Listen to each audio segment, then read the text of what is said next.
Hola a todas y bienvenidas a Historias de Poliamor, el podcast de entrevistas a personas en no monogamias consensuadas. Yo soy Mario y aquí a mi lado con la voz rota está... Davinia. Uy, no he estado mal. De todas formas, no va a hablar mucho en este programa porque tiene la garganta bastante fastidiada. De hecho, en la entrevista que la grabamos hace unos días tenía la garganta más fastidiada todavía, así que veréis cómo su voz va fluctuando a lo largo del capítulo. Es que ya hace casi 2 semanas que grabamos la entrevista. Ahora estoy mucho mejor. Ya, pero aún así te está durando, ¿eh? Sí, se está siendo Madre difícil. mía, llevamos 2 programas que alguien está mal, socorro. Esto no va a ser la última temporada, va a ser nuestra última temporada en la Tierra, aparentemente. Pero bueno, va, que me enredo y tengo que hablar mucho en este programa para compensar la ausencia de Davinia. En el programa de hoy volvemos a hablar con Ainhoa, con quien ya hablamos hace unos 2 o 3 añitos, si no me equivoco. Y entrevistaremos a Chato, que es una persona que hace bastante tiempo que queríamos entrevistar. Sí. Y hace unos meses le tiramos un poco la caña, como hacemos a nuestras entrevistadas, para ver si quería venir. Dijo que sí, así que estamos encantados de tenerle aquí, que lo escucharéis en breve. Y ya está. ¿Empezamos? ¡Empezamos! Historias de poliamor. No monogamias consensuadas en primera persona. Pues como hemos avanzado antes, en el programa de hoy vamos a volver a hablar con Ainhoa, a quien Davinia pudo ver hace un tiempo, cuando todavía tenía tu voz. En verano. Antes de haber hecho tu pacto con Úrsula a cambio de piernas. Y ya está bien, porque así pues la gente te puede escuchar un poquito. Y me estoy rodeando un poquito demasiado quizá en este tema. Yo espero que estés bien. Pues eso, Ainhoa, para refrescaros un poquito la memoria, es una persona con la que hablamos de cómo vivía, como todo el mundo, las relaciones, pero también un poco de su relación con la religión, porque intersecciona, Dios mío, gracias por estar. Intersecta sería otra cosa. Intersecta somos un poco nosotras. Cómo intersecciona efectivamente la religión con las no monogamias en su caso, y de cosas tan importantes como cómo se gestionan las sábanas en no monogamias. Sí, esto fue muy importante e interesante. Pero bueno, ya está. Esto es un poquito de recordatorio de su entrevista. Así que, como estoy hablando yo y puedo hacer lo que me dé la gana, me voy a girar hacia el piano que tengo detrás y voy a hacer como música de flashback para introducir la entrevista. Hola, Ainhoa. Hola, Davinia. Estamos aquí después de 2, 3 años de... No lo tengo contado, pero un par de años seguro. Vale. Ainhoa, creo que fue segunda temporada que hablamos contigo. Yo creo que fue tercera. ¿Tercera? Sí. Buah, qué desastre. Yo esto no me lo he mirado siquiera. No pasa nada, yo creo que no se van a enfadar. Vale, no. La cuestión está en que volvemos a reunirnos hoy aquí para hablar un poquito sobre lo que ocurrió aquel día y sobre todo lo que está ocurriendo hoy. ¿Sobre mí? ¡Ah! Sobre ti. Vale, muy bien. Recordamos que en tu entrevista hablamos de cosas bastante interesantes. Gracias. Sí. Recuerdo que hablamos de fe. Sí, cierto. Muy importante. Que hablamos de gestión de sábanas. Correcto. Lo voy llevando mejor, creo. Bien. Y también de convivencia fue otro de los temas interesantes que tratamos. Sí, es cierto, por ahí andaban las cosas, sí. Entonces, estamos aquí para saber cómo andan las cosas ahora. Wow, cómo andan las cosas ahora. Bueno, me han pasado cosas que no tienen que ver directamente con el poliamor, pero que afectan a mi vida, obviamente, y es, por ejemplo, que mi hijo mayor se ha independizado. Vale. O sea, este mes de agosto se mudó y se ha mudado a vivir a una casa compartida con una de sus parejas, así que muy guay. Pero claro, pues eso de soltar, ¿no? Y el nido vacío es como, ¡ay, qué vértigo! Pero bueno, no está mal, lo vamos llevando bien. ¿Y esto ha traído otras consecuencias? Bueno, sí, ha sido todo como un poco en cascada. Vale, a ver, ¿cómo te explico? Bueno, yo hace como 3 años, no sé, en el 2023, estuve yendo a unas charlas sobre vivienda cooperativa. Vale. Todo el rato diría habitatge cooperativo porque me lo sé en catalán. Pero bueno, vivienda cooperativa. Entonces, fue muy interesante, pero salí de esa charla pensando que no era para mí, porque había que dar un dinero muy elevado para poder entrar, ¿no? en la vivienda. No es culpa de quien lo está organizando, es culpa del capitalismo. Y del sistema. ¿Vale? Entonces, hace como 8 o 9 meses, a principios de año, volví a replantearme esta opción, esta posibilidad de entrar en esta cooperativa de habitatge cooperativo, ¿no? Y empecé a buscar como información, contacté con ellos, me dijeron que, bueno, un par de cosas, todo muy bien. Y contándole esto a una de mis parejas, Ajá. me dijo, hostia, pues me gusta, perdón, hostia, me gusta muchísimo el proyecto, me gustaría hacerlo contigo. ¡Ah! ¡Tachán! Y fue como, ¿sabes? Qué guay, porque realmente entrando con una persona, entrando con él, será más fácil, más asequible para mí, realmente. Vale. O sea, la posibilidad de entrar yo sola era como, ¡buah! No voy a ir a comer fuera en 5 años, ¿no? De mi vida. Y así pues será un poco más asequible. Y también fue como replantearme mi modelo, que era un poco en plan, yo vivo por mi cuenta y mis parejas vienen y yo voy y tal, ¿no? Ujú. Este solo poli... Claro, solo poli, que era solo polimadre, ¿no? Sí. Pero bueno, el hecho de que mi hijo se haya mudado también ha propiciado otra cosa, porque a ver, la vivienda por partes. La vivienda todavía no se está construyendo, pero tenemos ya el terreno adjudicado. Estoy muy emocionada, la verdad, con el proyecto. Lleva mucho trabajo, pero es un trabajo que se hace con gusto. Y entonces entraremos a vivir como en el 2027 a final. Vale. Pero como te decía que no es muy asequible, pues hemos adelantado la convivencia con esta Ujú. pareja mía para poder ahorrar de forma más eficiente los Vale. dos juntos, las dos juntas. Entonces, bueno, me da vértigo porque hace como, no sé, 5 años que no vivo con ningún hombre, aparte de mis cachorros. Entonces, bueno, lo estoy enfocando, sí, enfocando con mucha ilusión. Y también como un reto, ¿no? De algo diferente. Claro, y en en esta convivencia juntas, yo pregunto, ¿se plantea una convivencia al uso? En plan, ¿tenemos cama doble, usamos la misma habitación? No. Vale, ya Bueno, me parecía a mí. No. No, yo una de las cosas que aprendí hace muchos años, cuando dejé de vivir con una de mis parejas, fue no quiero compartir mi cama todos los días. Vale. Quiero compartir mi cama cuando la quiera compartir. Ujú. Entonces, bueno, pues ya cuando hablamos con esta pareja con la que voy a ir a convivir, de la vivienda cooperativa, hablamos, vale, queremos tener cada uno nuestra habitación. Y Ajá. estábamos súper de acuerdo los dos. Entonces, la idea será esto, que tendremos 2 habitaciones, tanto ahora, que se va a venir a vivir a mi casa en la que yo vivo ahora, Vale. como cuando nos mudemos a la vivienda cooperativa. Vale, por esto decías de justo se va. Exacto, claro. justo se va mi hijo mayor, que viene a vivir en breve una de mis parejas a casa. Pero sí, con su habitación, su despacho, sus cosas, y yo las mías. Y bueno, igual dentro de 2 años hacemos otra entrevista y te cuento qué tal ha ido. Bueno, no sé cómo vamos a estar nosotros dentro de 2 años. Ah, bueno, es porque cierto. Estamos en nuestra recta final. Es verdad. Pero me parece como un cambio bastante significativo en el planteamiento, ¿no? Además, yo recuerdo también en el momento en el que hacíamos la entrevista, era como, tengo 2 parejas con las que tengo el proyecto, mis 2 hijos, tal.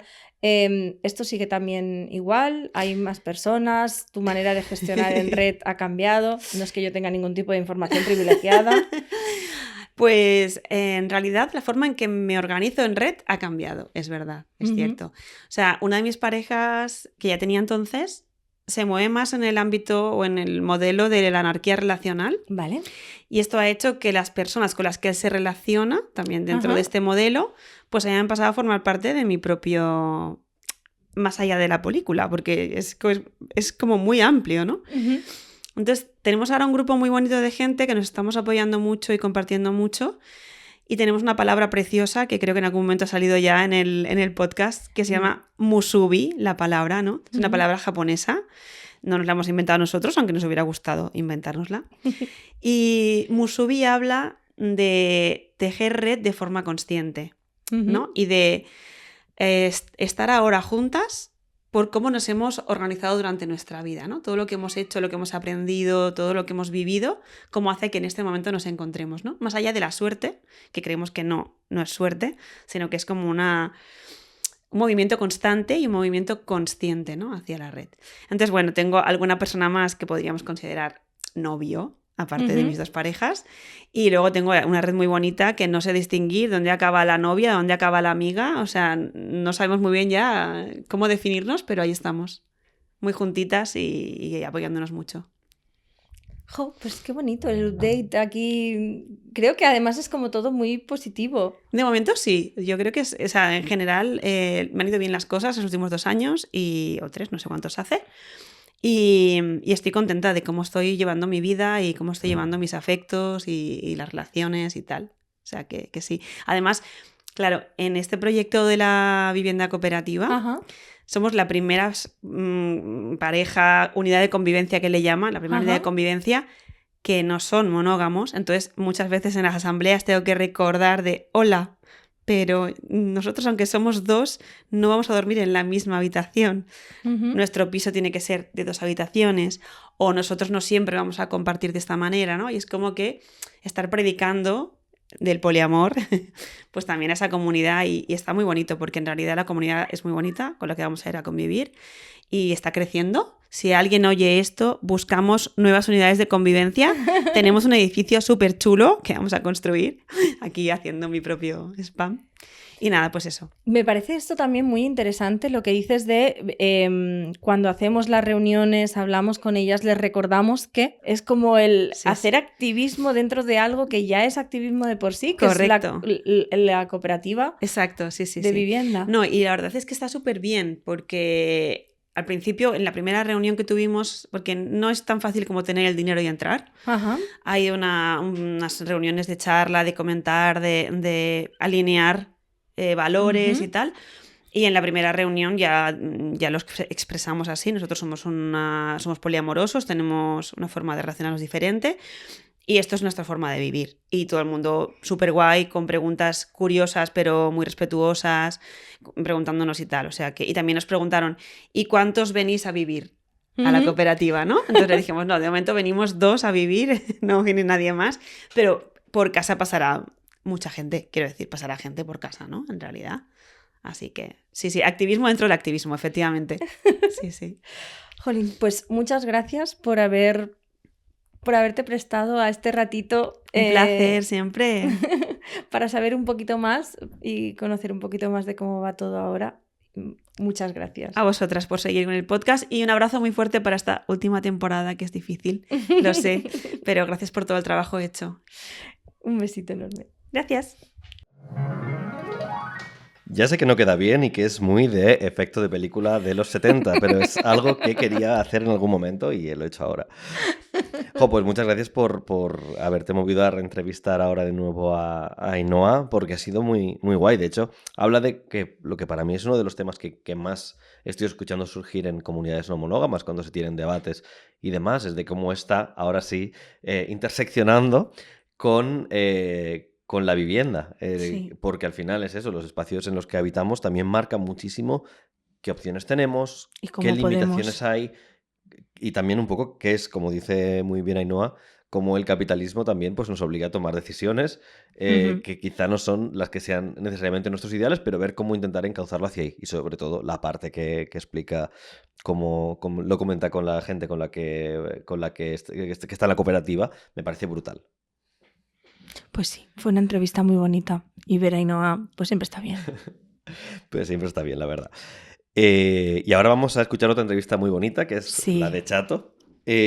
A Chato es una persona que conocí en algunos eventos de no monogamias hace, yo creo que 2, 3 años, quizá un poquito más. Yo el otro día me recordó dónde nos habíamos encontrado por primera vez y fue en un evento de comunicación no violenta allá por 2018-2019.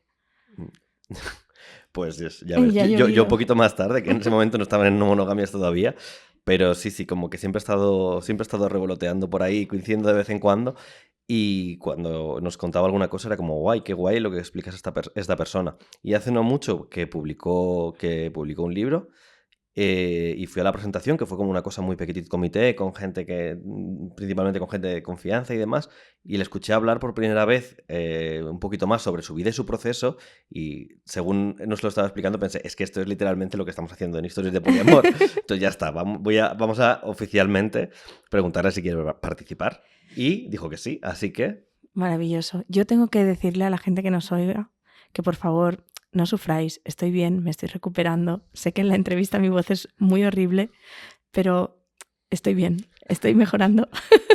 Poco a poco, de aquí a 2 semanas ya como nueva. Oye, espero que sea No, menos. no, ojalá sea menos, ojalá sea menos.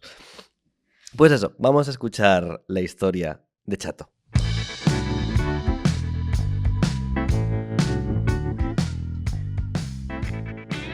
Bueno, quien escuchó la última entrevista sabrá que yo la hice estando enfermo y con la voz fatal. Pues la vida sigue, mi voz está ahora perfecta, pero Davinia nos acompaña con la voz bastante fastidiada esta vez. Está aquí, irá interviniendo, pero seguramente con un poquito de dificultad. Así que igual esta vez tendréis la mala suerte de poder escucharle un poquito menos. Pero aquí tenemos aquí con la voz en todo su esplendor, es a Chato. Chato, muchísimas gracias por aceptar la entrevista. Muchas gracias por la invitación. Eres una persona, esto no creo que no lo hemos hablado, eres una persona que para mí tenía todo el sentido del mundo en algún momento del podcast entrevistar. Sí. Y creo que ha estado como conversaciones sobre la mesa de, en algún momento hay que tirar la caña porque para entrevistar, porque creo que tienes una forma muy, muy bonita de explicar y de explicarte y de comunicar, y creo que eso también es una parte, o sea, es una de las cosas que muchas veces buscamos con el podcast. Y hace unos meses presentaste un libro que has escrito sobre ti, en el que básicamente explicabas muchas cosas que pensé, esto es el tipo de cosas que hablamos en una entrevista del podcast, y fue como, bueno, igual ya ha llegado el momento, y más ahora que estamos acabando, de aterrizar la entrevista. Así que Gracias por venir. normalmente empezamos el podcast preguntando un poco cómo fue esta primera toma de contacto con las no monogamias o cómo te lo planteas, pero lo estábamos hablando un poquito antes y nos has comentado que hay una semillita de este pensamiento, en este caso monógamo, que estaba plantada especialmente o que tienes muy presente desde la niñez. ¿Cómo fue esto? Yo me crié en el Chile de los 80 y durante la dictadura mis padres eran comunistas ambos, se habían conocido en las juventudes comunistas, y en el momento del golpe militar rompieron bastante el contacto con sus amigos y amigas, las cuales muchas fueron exiliadas, detenidas o desaparecidas por la dictadura. Y por lo tanto les vi hacer piña entre ellos dos y tener una red muy pequeña y muy poco, y de la que tiraban muy poco. Ellos eran una pareja que se había formado de alguna manera para darse un espacio de seguridad en un lugar muy incierto. Y nunca les vi tener mucha red, y de alguna manera de ellos aprendí que vivir en pareja era lo que te podía dar seguridad y era la forma de vivir. Era una pareja muy nuclear, muy aislada de sus amigos, no porque no les gustase tener amigos o porque no los tuviesen, sino que por necesidad debían mantenerse alejados de ellos. Claro, pero entiendo que la lectura que hiciste en este momento como niña era aspiracional casi, ¿no? De este es el tipo de relación que quiero tener. Por supuesto, yo pensaba que lo correcto de alguna manera era hacer eso. Yo quería formar una pareja muy pronto. No es algo común en Chile, pero yo a los 18 años llevaba anillo de compromiso, me iba a casar con mi novia. Wow. O sea, yo estaba muy como metida en la idea de que el matrimonio y formar una pareja era algo súper importante para hacer ahora ya, now. En plan, que no hay tiempo, venga. Sí. Son los 18. Creo que a los 19 y medio ya deberíamos ir por 3 hijes. Claro, es un contexto complejo. Sí. Y tú, digamos, ¿en qué momento te viniste para aquí? ¿Viniste como monógame o ya te habías empezado a plantear ciertas cosas? Bueno, yo viví una existencia bastante monógama durante muchísimo tiempo. Me fui de casa de mi madre a vivir con mi novia en ese entonces a los 23 años, y viví con ella 20 años. Wow. Vivimos en monogamia y ambos fuimos fieles a la otra persona, quizás con pequeñas excepciones. De hecho, cuando decidimos abrir la pareja, yo le confesé, digamos, a mi esposa en ese entonces, le dije, mira, me he morreado con una chica y he llegado hasta su habitación, pero en ese momento he dicho, no puedo hacer esto porque yo estoy casado.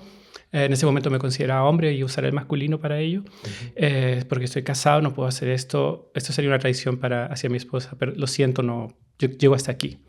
Y eso pensé que era algo que me llevaría a la tumba, que no se lo conté a nadie, no se lo conté naturalmente a ella. Pero cuando decidimos abrir la pareja le dije, mira, esto sucedió, si vamos a empezar una no monogamia, que sea con la verdad desde el principio. Y le conté esto, pero mi pareja fue la persona número 5, la quinta persona con la que yo tuve intimidad física, sexo, en mi vida, y continuó siéndolo hasta que tuve 42 años. O sea, yo entre los 23 y los 42 tuve pareja única, tuve pareja sexual única, lo cual me frustraba mogollón.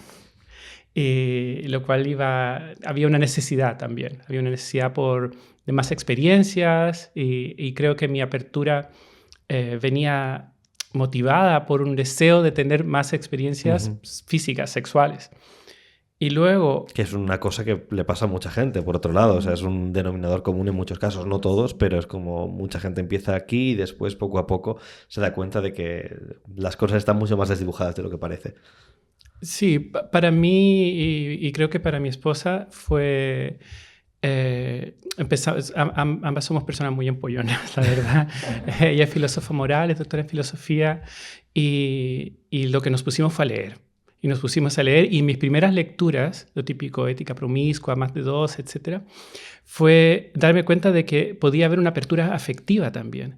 Y eso fue lo que realmente me atrajo. Vale. Dije, o sea, no se trata solamente de cumplir mi deseo de poder tener otras experiencias sexuales, sino que podría querer a alguien, podría enamorarme de alguien, etc. Esa era mi visión en aquel entonces. Ha cambiado muchísimo desde entonces hasta ahora, muchísimo. Bueno, es que es normal.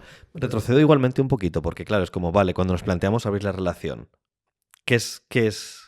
¿cómo recuerdas ese momento? O sea, ¿qué es lo que inicia esta conversación o cuál es el hecho que os lleva a decir, vamos a hablar de cambiar un modelo que lleva en activo 20 años, has dicho, y contemplar la posibilidad de tener intimidad física con otra gente? Yo traje el tema a la mesa. Vale. Yo traje el tema a la mesa y quizás aquí tengo que ir un poco más atrás también. Vale, pues nos remontamos para atrás. Sí. Yo era el típico niño que le gustaba mucho la informática, que le gustaba mucho la matemática, la física, y mis padres pusieron muchísimo énfasis en eso en mi vida desde muy niño. Yo programo desde los 9 años y es lo que más me gusta hacer. O sea, lo que más me gustaba hacer de niño era estar con mi ordenador y creo que sigue siendo una de las cosas que más me gusta hacer. Quizás ahora me gusta más estar con gente que estar con el ordenador, pero en ese momento era lo que más me gustaba. Y creo que me criaron como un especialista. O sea, me criaron como un especialista. Me enviaban, no sé, me ponían clases extra de matemáticas, de física, me enviaban a olimpiadas de matemáticas, me hacían estudiar un montón. Y yo lo hacía con muchísimo gusto, pero también entendía que de alguna manera mi rol en la vida, mi función en la vida era esa. Mis padres, siendo comunistas, no estaban criando un niño para que fuese feliz. Ellos estaban criando una persona para que contribuyera a algo, a una sociedad que iba a ser formada de alguna manera, de acuerdo a estos ideales, después que pasara la dictadura. Se han llevado una decepción tremenda, por supuesto. Una persona que aportara a esto. Entonces, para mí, el mensaje de mis padres era, una vida que no es excepcional, no vale la pena vivirla. Es que es eso. Es duro. Pero a mí tu vida me parece muy excepcional. Aquí no entiendo la decepción. No, yo creo que mis padres se decepcionaron de que no llegó... finalmente el comunismo no fue lo que triunfó en vale, Chile. ok. No, pues, vale. No perdón, aquí yo pensaba que estabas hablando de tu vida. Digo, podríamos entrar en discusión con Sí, con tuve tus la padres. suerte de que respondía a las expectativas de mis padres y creo que todavía, hoy en día me veo, a mis 49 años, me veo pensando, esto haría orgulloso a mis padres. Esto haría orgullosos a mis padres, ¿no? Aunque en algún momento he soltado eso, pero todavía sigue ahí. Y el punto es que, como fui criado como un especialista, mis ideales eran la racionalidad. Era el típico nerd que ve Star Trek y yo flipaba con eso. Yo quería ser como el señor Spock. Y como el personaje de televisión de alguna manera considera que las emociones son un impedimento para hacer ciertas cosas y que lo racional es lo que tiene que primar y que las emociones son como un resabio evolutivo de algo que tendríamos que haber dejado pasar hace tiempo. Como algo a amputar prácticamente. Como algo a amputar. Eso es lo que hice. Y realmente mi esposa tuvo un rol muy de de hacerse cargo de mí durante muchísimo tiempo desde la perspectiva emocional. Ella era la que hacía amistades por los dos. O sea, cuando a mí me parecía que alguien que me caía bien, le pedía a ella que nos hiciéramos amigos de esa persona. Wow. Yo dependía completamente emocionalmente de ella. Después de esta infidelidad que tuve, no volví a estar a solas con una mujer en una década. Como por miedo también, entiendo, a recaer, ¿no? Sí. En esta tentación casi. Sí, sí. O sea, yo sentía la necesidad de tocar, de ser tocada, pero al mismo tiempo sentía es que cualquier como oportunidad que tenga va a llevarme... No puedo confiar en mí. No puedo confiar en mí y por lo tanto racionalmente lo que tengo que hacer es aislarme. Y lo que me pasa es que me cuesta un montón hacer amistades con hombres.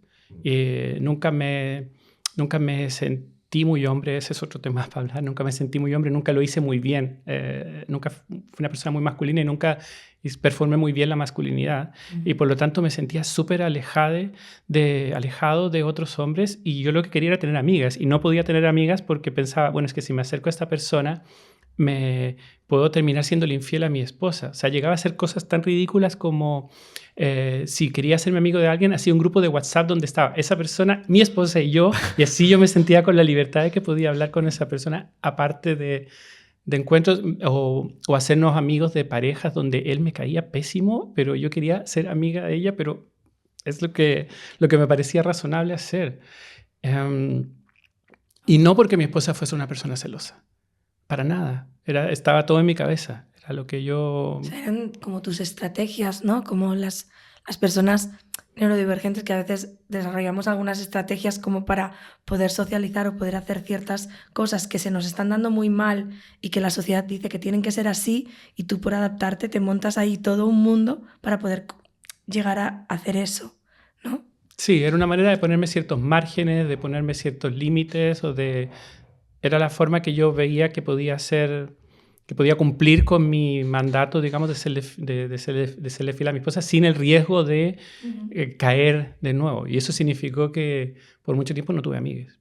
No tuve ni amigos porque no podía enganchar muy bien con hombres, ni tuve amigas tampoco por esta otra razón. Entonces, para mí, las no monogamias me trajeron la posibilidad de tener amigas. Que fue el efecto colateral más bonito que han traído las no monogamias para mí. No digo que lo vayan a traer por otras personas, porque tiene que ser alguien que son un poco neurodivergente que se haya impuesto una situación así. Nosotros vivimos en Qatar con mi esposa durante 3 años y medio, luego volvimos a Barcelona en algún momento. Y el volver a Barcelona y el salir de una sociedad, digamos, el Golfo Árabe, la península árabe es el lugar del Islam más conservador. Uh-huh. Y es un lugar también donde, a pesar de que la gente venga de Europa, de alguna manera adopta ciertas costumbres que están en el lugar. Y el patriarcado, el machismo es muy fuerte una vez que te metes en ese círculo de vida. Además, entonces, de alguna manera con mi esposa hicimos un pacto implícito de que, bueno, yo trabajaría y proveería y ella de alguna manera sería mi acompañante, mi agente de viajes, mi compañera de todo tipo y proveería todo lo demás mientras yo me concentraba en mi trabajo. Al mismo tiempo que ella hizo un doctorado, publicó un libro, hizo un montón de otras cosas por su parte, pero su rol de alguna manera en esa dupla era ese. Y cuando volvimos a Barcelona, de la mano de amigas feministas, tuvimos nuestro como despertar de alguna manera feminista, que empezó con ella primero y luego continuó conmigo también, de como tratar de darnos cuenta de que nuestra pareja cumplía un estándar heteropatriarcal muy fuerte. Uh-huh. Y ese proceso estaba en marcha cuando de repente a Chato se le ocurre, ¿y si abrimos la relación? Fue muy prematuro también. Y con esto hemos cerrado el paréntesis que he hecho de pregunta. Podemos volver al presente. Ok. No. Creo que es importante. A mí, no sé, creo que es la pregunta que más hacemos, pero porque a mí casi es la que más me fascina, ¿no? Este punto de cómo llegas hasta ahí, cómo decides que una norma que está como tan escrita a fuego en cómo se supone que tenemos que relacionarnos, pero con tu pareja, a nivel de amistades, qué es lo que puedes hacer y qué es lo que no puedes hacer, qué se considera infidelidad, esta especie de miedo, culpa, autodesconfianza, ¿no? Y cómo llegas al momento de levantar la mano y decir, oye, siguiendo por este camino, no estoy haciendo lo que quiero hacer. Y eso creo que es lo que es como muy, muy potente. ¿Y cómo se acoge entonces este comentario? Aparte de leyendo muchísimo. Leyendo muchísimo y creo que en ese momento, y es lo que me ha dicho mi ex esposa después, me dijo, yo realmente no quería abrir la relación. Yo lo hice porque pensé que si no lo hacía, nos separaríamos. Ella lo vio como una decisión más que yo estaba tomando a nombre de la pareja y a la cual a ella lo que le correspondía era seguir la decisión. Y no hay, es un fallo de ambas, ¿no? En el sentido de no ver a la otra persona y al mismo tiempo no expresar lo que quieres. Porque yo no tenía... Los libros hablaban un montón de consentimiento, incluyendo lo básico de que esta situación fuese aceptada por ambas, que no era el caso completamente. Y si yo lo hubiera sabido, probablemente hubiera puesto un poco el freno. Y creo que no empecé muy bien la no monogamia, o lo empecé de una manera que no lo haría hoy.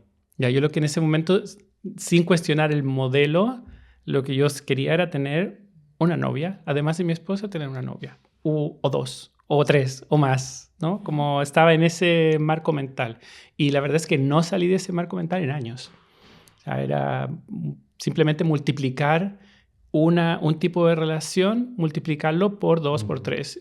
Ese era el espacio mental que habitaba. Hoy pienso las cosas muy diferentes, pero en ese momento era simplemente más de esto, otra de estas. Sí. Creo que también, creo que muchas personas hemos pasado también por ahí. Sí, iba a decir que creo que en tu defensa aquí, o sea, así como creo que hay que agradecerle mucho a los libros que leíste, que yo también leí cuando nos adentramos en las monogamias, es que hay una parte de ética promiscua, de más de dos, o más allá de la pareja, no recuerdo cuál habías mencionado, que creo que en cierta manera abogan o replican por esta multiplicación. Es decir, no hay tampoco un cuestionamiento de las normas sociales o de cómo nos vinculamos más allá de esto, sino que lo que es vale, tienes una pareja, ábrela e introduce más gente. Y creo que así como sirven para muchísimo, pero este mensaje también ha ayudado a transmitirlo mucho. Y muchos de estos libros están escritos desde la lógica de todo esto empieza en una pareja. Sí, claro. Y yo creo que hasta que... O sea, que yo también me movía mucho en esta lógica, ¿no? De multiplicidad. Y creo que hasta que no me paré como a escuchar mucho más a Sandra y cuando aterricé leyendo a la Vasallo y cuando me quedé sola sin pareja de convivencia, no hice como este cambio. Y por eso te decía, ¿no? Que hay ese poquito de, guau, lo hice mal. No, yo creo que, o sea, lo haces con los recursos que tienes y con los ejemplos que tienes. Creo que hay una diferencia también entre los libros en inglés y los libros en castellano sobre este tema. Creo que los libros en inglés tienden a tomarlo mucho desde la perspectiva de la psicología y la autoayuda. Y se leen como libros de autoayuda donde tú creces en ciertas dimensiones para poder abordar esta complejidad de las no monogamias. Por otra parte, creo que los libros en castellano lo que hacen es más hablar del poder. Hablan más sobre poder. Y parten en ese punto. Y creo que mi trayectoria hubiera sido muy diferente si yo hubiera abordado esto primero pensando en cómo es la relación de poder entre mi pareja y yo. Eso hubiera sido una pregunta mucho más importante que, ok, ¿nos comunicamos correctamente?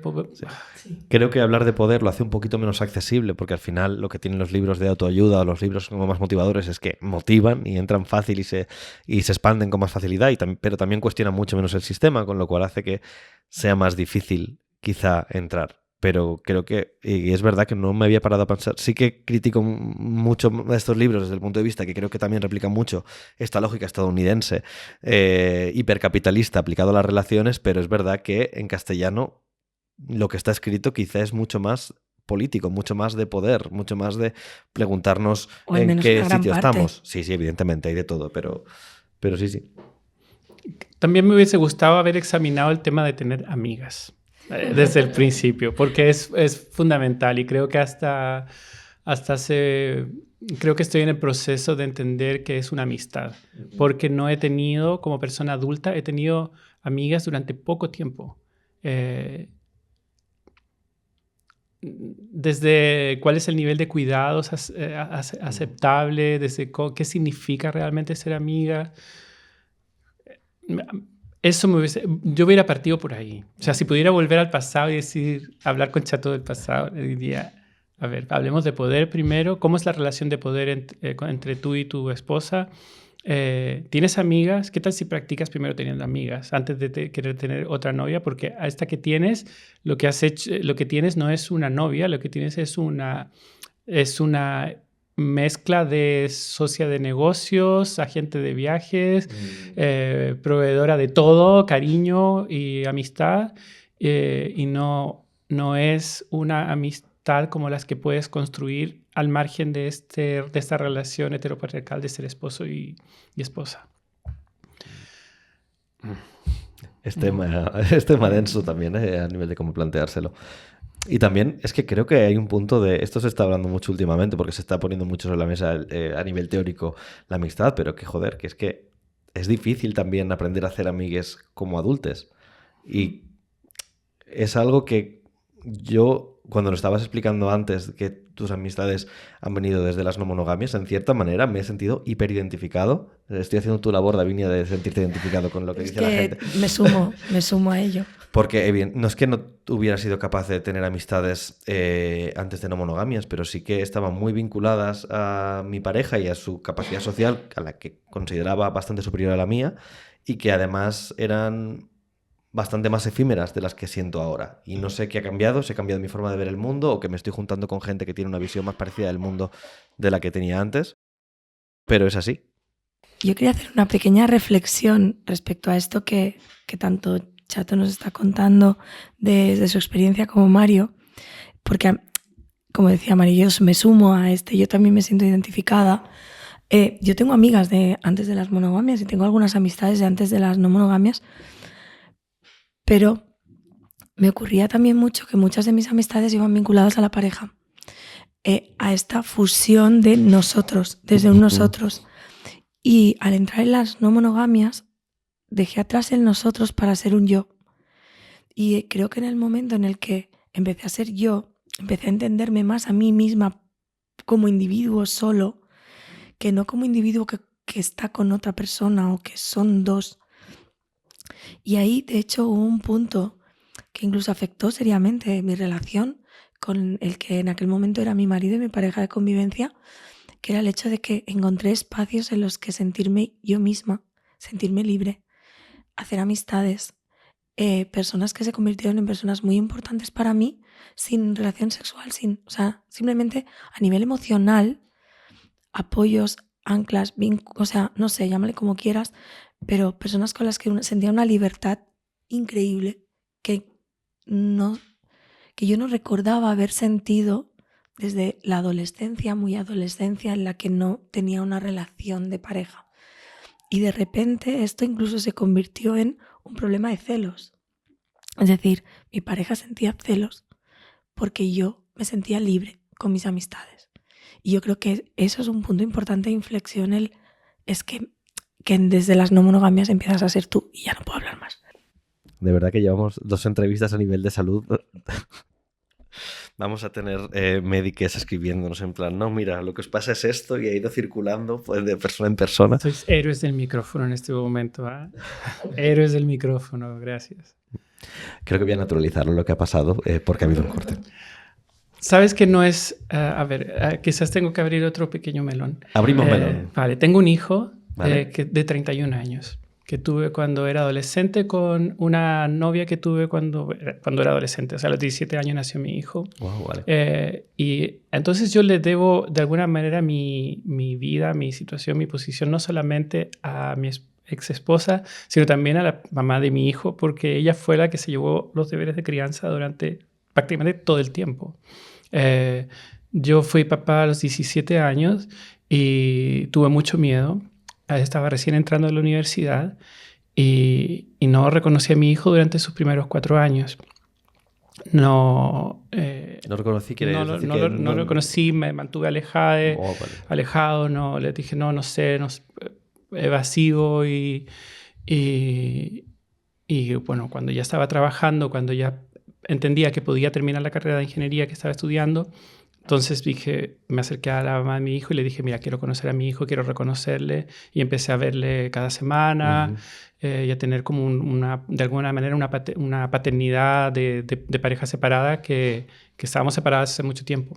De hecho, para mi hijo, que no recuerda el tiempo anterior a que yo apareciese en su vida, recuerdo que alguna vez tenía, no sé, unos 7, 8 años y me dijo, bueno, es chileno, ¿no? Me dijo, como yo, me dijo... ay, tú fuiste pololo de mi mamá. Pololo novio, ¿no? Pololo es novio en Chile. Tú fuiste pololo de mi mamá. Y yo dije, sí. Y pensé, wow, o sea, realmente nunca nos viste como pareja. Claro. Nunca, no alcanzaste a vernos como pareja y para ti esto es una novedad. Pero sí, fui pololo de tu mamá. No, pero claro, es heavy porque en un momento, ahora creo que está también más normalizado, pero en el que lo único que se contemplaba era que si tus padres tenían que estar juntos. Y entonces, en ese caso, había una desconexión para esa criatura, entiendo, ¿no? Y de repente, como el hacer el clic de, ay, claro, en algún momento lo ha sido. Sí. A mi hijo, que tiene 31 años, le cuesta ser amigos. Y él es heterosexual y monógamo. ¿Vale? Porque los hijos siempre encuentran una manera de decepcionarte. No, él es hetero, es monógamo, es un chico muy, muy dulce, muy inteligente y con quien tenemos un montón de cosas en común. Y me encanta ser su padre y me encanta que sea mi hijo. Y veo la dificultad que tienen tener amigos. O sea, no es una cosa de monogamia versus no monogamias. Pero para mí las no monogamias han sido una oportunidad de tener más, de abrirme a tener amistades de otra forma, a tener conversaciones profundas, que pueden terminar en un abrazo, tener una conversación profunda que puede terminar en un beso. Dejar de tener ese miedo de esta amistad va a hacer que me cargue mi matrimonio, esta amistad va a hacer que me cargue la relación con mi novia, alguien va a tener celos de que pase mucho tiempo con mi amigo y mi amiga. Adiós con eso. O sea, eso ya no existe y ahora lo que puedo construir son estas amistades. Y ahora más bien viene, bueno, puedo cuidar, en qué medida puedo cuidar, qué compromisos puedo tener afectivos con distintas personas, qué responsabilidades puedo asumir respecto a distintas personas, porque a veces tienes 20 cosas pasando al mismo tiempo y una se pone enferma y otra necesita algún apoyo o tú mismo no puedes dar, y es tratar de cuidarnos en red de alguna manera. Yo tenía mucho miedo de dejar de vivir con mi esposa, porque mi esposa había sido un espacio de contención emocional para mí. Y cuando me fui a vivir con una amiga, que me gustaría hablar de ella también, cuando me fui a vivir con una amiga, antes de vivir juntos le dije, mira, yo nunca he vivido sola. Te hago una pregunta simplemente. ¿En ese momento seguías con tu pareja con la que habéis estado 20 años o ya no estabais juntos? Por entender un poco mejor la imagen. Vale, nosotros abrimos la relación en el 2019 y empezó un periodo muy tumultuoso para ambos. Además fue el COVID entre medio. Y creo que si pudiese resumir por qué fue un periodo tumultuoso, yo estaba muy entusiasmada con la idea de tener otras relaciones y mi expareja no es monógama. Es esencialmente monógama. Ella se enamoró de alguien y su atención se fue hacia esa persona a quien no podía ver porque estábamos en confinamiento y es una persona que vivía en otro país.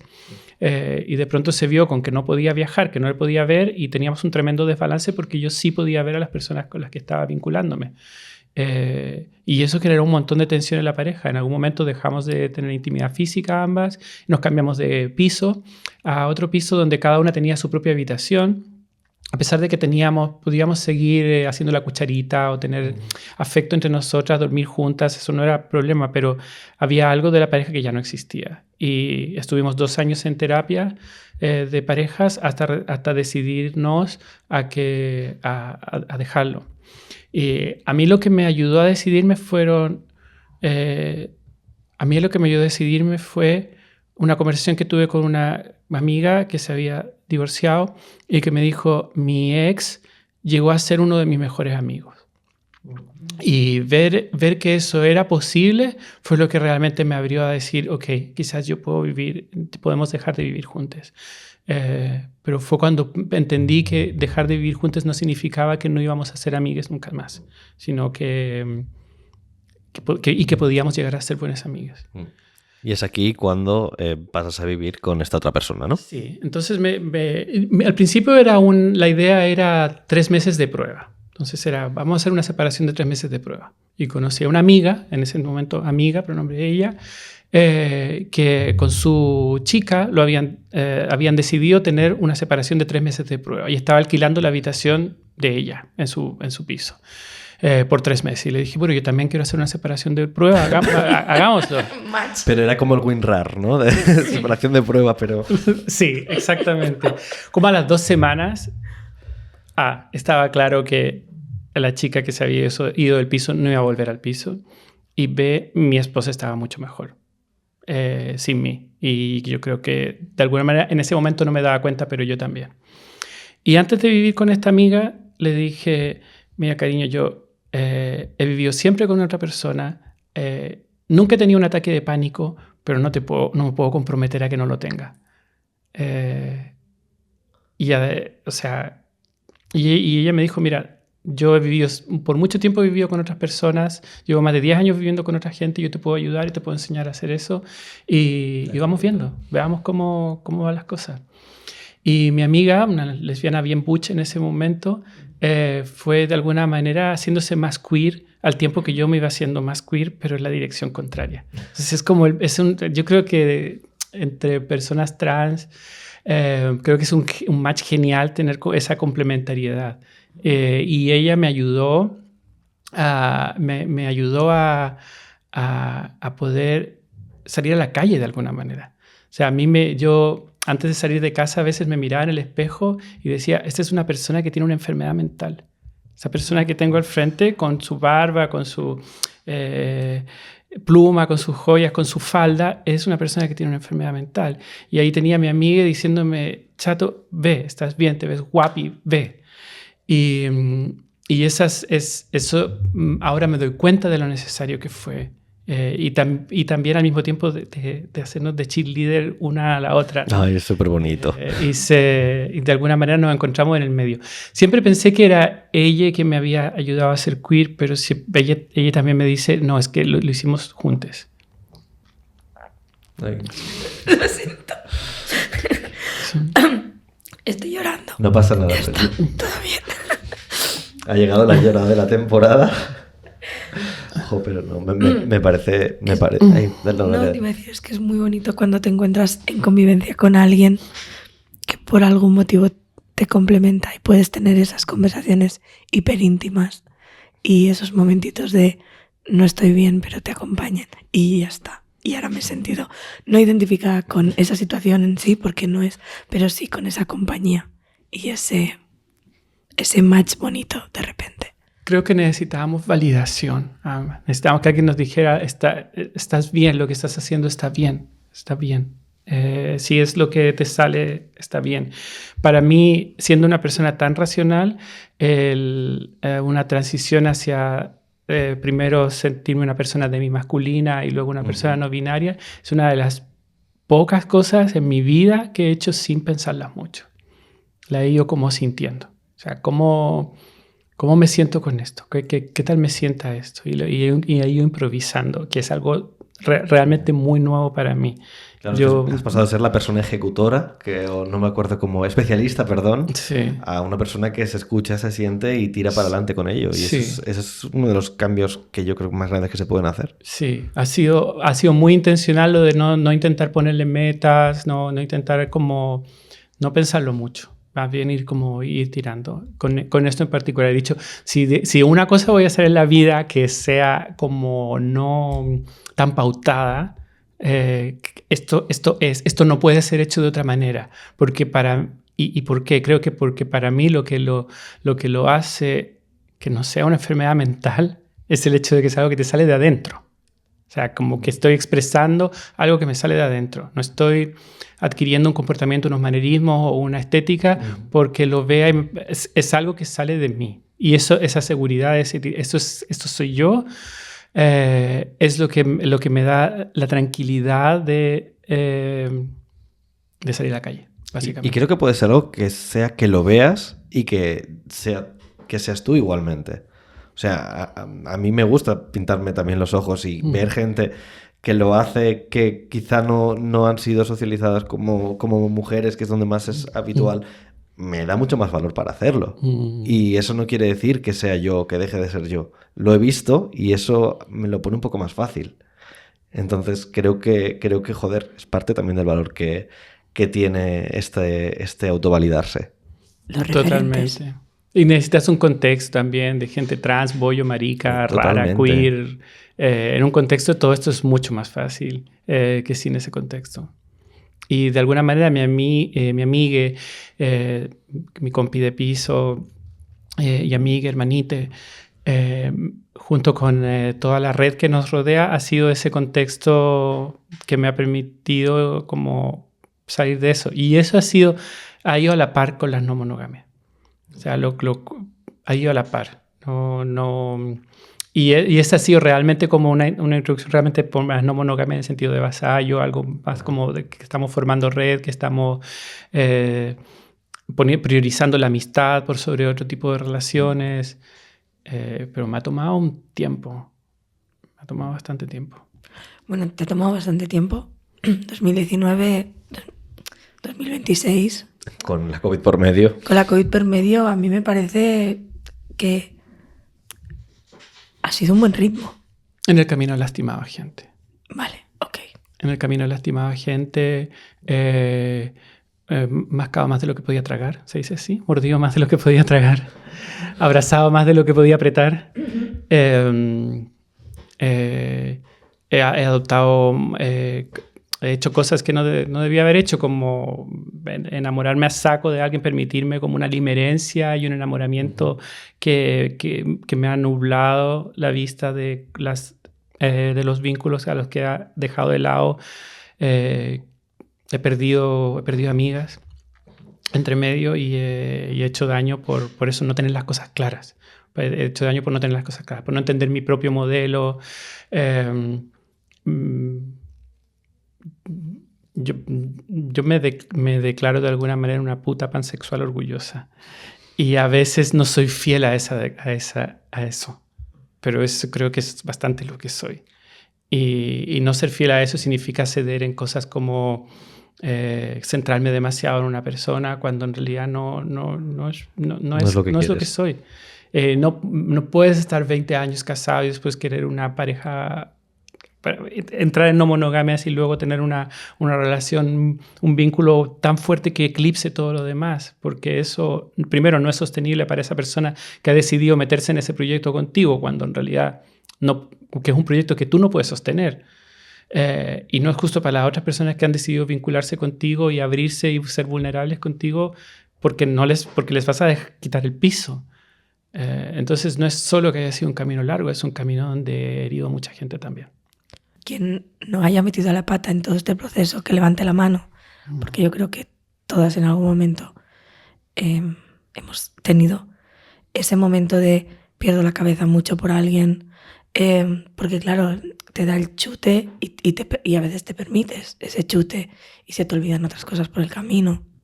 O sea, yo creo que el que más o el que menos, en alguna manera, seguro que te está escuchando ahora y está diciendo, buah, es que yo también.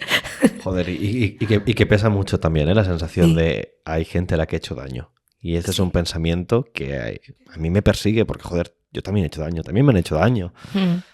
Pero es jodido y creo que también las no monogamias, pero también en el sentido de las relaciones también de amistad intensas, cuanta más exposición hay, cuanto más multiplicas el número de personas a las que te acercas, más fácil es que en algún momento algo explote y tú le acabes haciendo daño por puro accidente o por no saber, o sea, por no mirar hacia los lados antes de cruzar, o que te lo hagan a ti.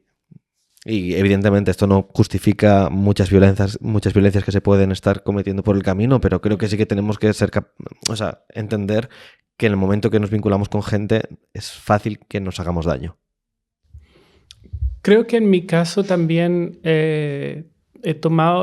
tomé las no monogamias como una especie de proyecto, ¿no? Como decir, vale, yo puedo llevar 2 o 3 proyectos de investigación al mismo tiempo. Especialista. ¿Qué tal si... especialista, el especialista.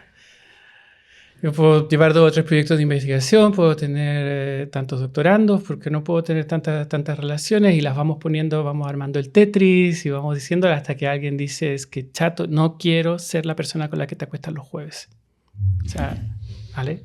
No quiero estar en ese lugar ni en tu vida ni en la vida de nadie. O sea, no es eso. O encontrándome diciéndole a alguien es que soy una persona que requiere poco mantenimiento. Eso. Ese es el asunto de ver esto como proyectos en paralelo, ¿no? Son proyectos en paralelo, se balancean, porque aunque dejes holgura para que, bueno, son proyectos pero tienen tasas de falla, entonces vamos a dejar un poco de holgura por si... La mentalidad de informática aquí creo que te pesa muchísimo igualmente, ¿no? Esta especie de depurar código. Sí. ¿Qué es lo que está fallando aquí? Sí, vamos a esa línea y vamos a intentar cambiarlo sin que se desmorone el resto. Sí. Como cada cosa independiente. Y hay un montón de interdependencias, hay un montón de red. No digo que creo que esta alguna de las iteraciones no parece que sea la iteración final. No tengo un producto mínimamente viable. No parece que sea la iteración final. Hay estas cosas que, por ejemplo, a veces me veo pensando, ok, mi red, porque esta inseguridad que yo sentía cuando me fui a vivir con mi compi, como para decirle, es que no tenía un ataque de pánico, pero no te puedo prometer que no lo tendré. Esta inseguridad se ha mantenido de alguna manera, pero se ha suavizado por el hecho de que siento que ahora realmente con la red que tengo, con las amistades íntimas que tengo, que son gente muy cercana, que me quiere mucho, a quien quiero mucho y con quien realmente estamos de alguna manera viviendo la vida juntos, no solamente poniéndonos al día, sino estando involucradas en cómo la otra persona está viviendo su vida y cómo la estoy viviendo yo, siento bastante seguridad. Pero al mismo tiempo me pregunto, ¿esta red es equivalente, en algunos sentidos es equivalente a tener una pareja? Y en algunos sentidos no lo es. En algunos sentidos brinda las mismas protecciones, por así decirlo, los mismos servicios. Es una manera de brindarnos mutuamente protecciones y servicios similares a los que tendría una pareja única, pero en otros aspectos es súper diferente. Y todavía estoy como tratando de entender, bueno, qué es lo que puedo esperar de mi red y qué es lo que en realidad tengo que entender que como no tenga una novia 24/7 o un novio 24/7, no va a suceder. La red, una red distribuida no da la misma protección, no da los mismos servicios, no da el mismo feeling que una persona que está 100% comprometida contigo. Ni los mismos problemas. Mal te iba a decir, pero quieres eso, porque...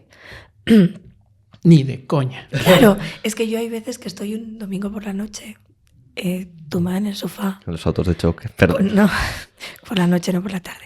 Tumbada en el sofá, sola, y pienso, mañana es lunes, qué palo.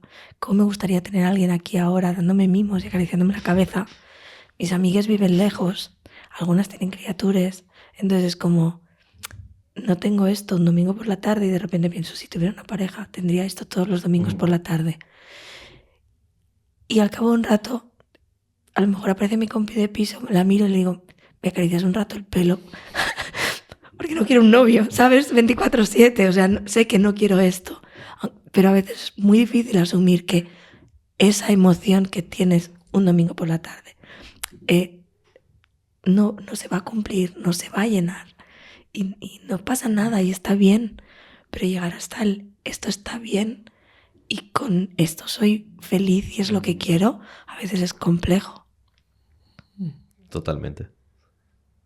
Sí. Ya queda poquito de entrevista, pero creo que has hablado mucho sobre la red que tienes ahora y sobre todo partiendo de esta reflexión que hacías antes, ¿no? De que te costaba mucho hacer amistades y ahora no. ¿Cómo empezaste a tejerla? ¿Qué es lo que crees que cambió? ¿O qué pasos en esta... ¿Qué escribiste en este código de quién es chato? Ok. A principios del año hay cosas que datifico igual.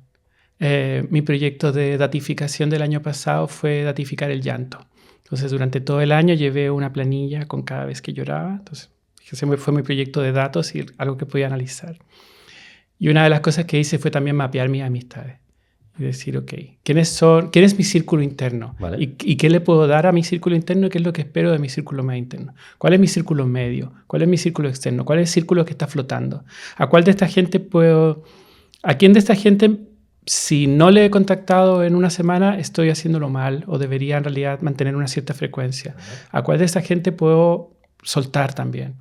Me hice 3 columnas. La gente que llevo persiguiendo para que seamos amigos durante años sin ningún éxito. Gente que me ha tirado la caña amistosamente como para que quede con ella y que no sé qué hacer con ella. Y gente que hemos hecho que me da la impresión de que nos hemos buscado por las 2 partes. Y he partido por ese grupo en la expansión de esta red. No sé cuánto puedo sostener, pero estoy en un periodo de expansión. Y lo que estoy viendo son... lo que he racionalizado es, bueno, hay distintos niveles de amistad, distintos niveles de compromiso explícitos. Hay una app para ello. Y en esa racionalización también he decidido que nadie va a volver a pasarse por encima de todo este grupo y ponerse en un primer lugar porque fuéramos ricos, porque tengamos buena química o por lo que sea. Hay gente que me conoce hace muchos años, que ha estado ahí para mí permanentemente, consistentemente, que conozco, que me conoce, que nos hemos visto en las cosas buenas y malas de cada una. Y esa gente es la que tiene mi prioridad y mi atención. Y otras personas que van llegando a mi vida parten, tanto yo como ellas partimos en el círculo más externo y ya de a poco nos iremos, pero nadie se salta a la fila. Ese es como el principio por el que estoy tratando de vivir. Por supuesto, puedo fracasar estrepitosamente en ello, pero esto es lo que estoy intentando. Es como mi racionalización de esto. Y que fracasar también está bien y tiene sus ventajas. Quiero decir, creo que hay muchas cosas que nos has explicado hoy que si no te hubieras pegado la hostia por el camino o no hubieras descubierto ciertas cosas de ti o de tu relación que no acababan de encajar, no estarías donde estás ahora. Creo que sí. Creo que, por ejemplo, me resulta muy difícil cuidar tener responsabilidad afectiva o tratar de intentar tener responsabilidad afectiva con alguien cuidando de no herir los sentimientos de esa persona si no entiendo, no tengo una experiencia de cómo es que hieran mis sentimientos y cómo eso se siente dentro. Vale. Entonces, como necesito tener una mirada hacia adentro para poder entender. De pronto es algo súper básico lo que estoy diciendo, pero es para mí el vivir de espalda a lo que sentía o lo que necesitaba me impedía ver a las otras personas como personas de alguna manera. Y todavía me cuesta. Todavía hay cosas de mí todavía me cuesta ver a las otras personas como legítimas, otras personas en contacto con una. Todavía me cuesta esa parte. Creo que hay una parte de esta manera de vivir muy hiperracional y de espalda de las emociones que te produce el ver el mundo, incluyendo a las otras personas, como un paisaje contra el cual tú estás viviendo y no como individuos.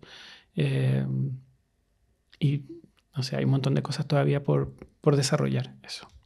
Bueno, pero es eso, es como has hecho un viaje, creo, ya sé que tú lo has sentido muy accidentado y demás, pero has hecho un viaje muy grande en muy poco tiempo y creo que lo vas a seguir haciendo y al final también creo que se trata de estar descubriendo esto, como por otra parte, en cierta manera, lo estamos haciendo todas. Es decir, poca gente conozco que sepa exactamente hacia dónde está yendo y lo tenga claro y cómo se relaciona con el resto y en qué sitio exactamente va a estar. Creo que distintas personas traen distintas habilidades a las no monogamias. Sí. Creo que mi habilidad, que es organizar una agenda, era necesaria, pero no es la más importante. Creo que la gente que trae la habilidad de cuidar de sus amigas... Eso es precioso. Eso es primero. Y yo no tengo esa habilidad. Pero hay gente que viene de fábrica o de serie con una buena capacidad para ello. Los skills se aprenden. Eso te iba a decir. ¿Crees que la estás ganando esa skill? ¿O? Es mi proyecto más importante. Pues yo creo que con esta reflexión final podemos acabar la entrevista. Muchísimas gracias. Siempre acabamos, eso sí, pidiendo a nuestra persona entrevistada que sí lea un fragmento de un texto que le resuene o con el que tenga algún tipo de conexión. Y en tu caso, te hemos invitado amablemente que sea un fragmento del libro que has escrito, porque además creo que es que va súper vinculado a todos los temas, casi sin excepción, de los que hemos hablado hoy, que es tu vida y tus procesos dentro de el género, las no monogamias, las amistades, todo esto. ¿Cómo se llama el libro? Vale, el libro se llama Juegos de niñas y juegos de ñoños. Un ñoño en Chile es un nerd, entonces es de alguna manera una memoria queer y una memoria de la informática. Y lo que podría leeros es un pequeño fragmento. Dale, cuando quieras. Hay personas no binarias que se consideran trans. Hay personas que reservan el término trans para una persona que realiza una transición binaria hacia una presentación de género de hombre o de mujer. Yo me siento adyacente a las personas transbinarias, pero no ocupando el mismo lugar. Lo que sí comparto es la sensación de estar haciendo una transición. Mi transición no fue ni es planificada. Es un aspecto de mi vida en el cual conscientemente me he dejado fluir a la deriva de mis sentimientos, de mi sentido estético, de lo que me resulta natural y lo que no. No quiero quitarme la barba porque me cubre las arrugas y porque me gusta cómo se ve. Me hago depilación en el cuerpo porque me encantan mis piernas y brazos suaves y también en parte porque siento que cambiar mi cuerpo por fuera me ayuda a cambiar mis emociones por dentro. No quiero dejar de tener pene. Juntos hemos vivido cosas interesantes y ocasionalmente grandiosas. No estoy transitando hacia ser mujer, al menos no por ahora, pero sí estoy alejándome de lo masculino. Y mientras menos masculino soy, mejor y más liviana me siento. A veces, cuando miro hacia atrás, siento rabia. Rabia porque tuve que dar tantas vueltas para llegar aquí. Rabia por la gente que herí en el camino. Algunas veces rabia porque no hice todos estos cambios antes. Es cierto que el Chile de los 80 no era un lugar seguro para un niño bisexual y con pluma. Pero en la época actual, y por buenas razones, se espera que una familia que tiene un hijo marica se haga cargo de ello, que le vea, que le abrace como tal, y no que mire para otro lado. Gracias. Ay, qué bonito.